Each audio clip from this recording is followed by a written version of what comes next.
हिमालय की गोद में बसे एक छोटे से गांव में छोटा सा राजू अक्सर सोचता था कि उसके दादाजी को यह पुरानी फीकी पड़ चुकी हिमाचली टोपी इतनी प्यारी क्यों है।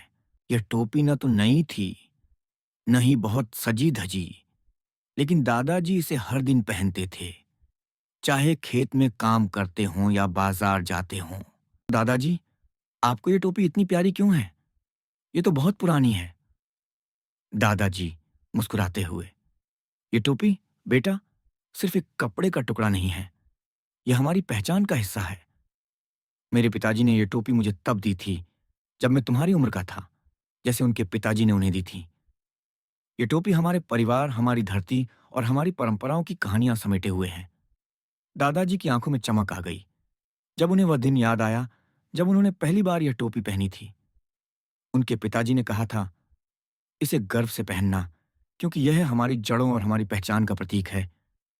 राजू धीरे से, दादाजी, क्या मैं इसे कभी पहन सकता हूं? दादाजी राजू के कंधे पर हाथ रखते हुए, जरूर बेटा, जब समय आएगा ये टोपी तुम्हारी होगी।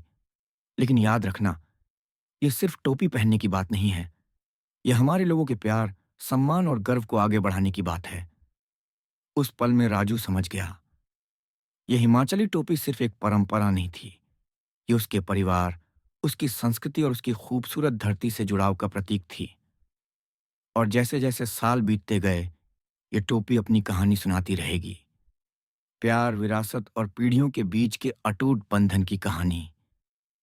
परंपरा को जिएं, हिमालय के गर्व को पहने।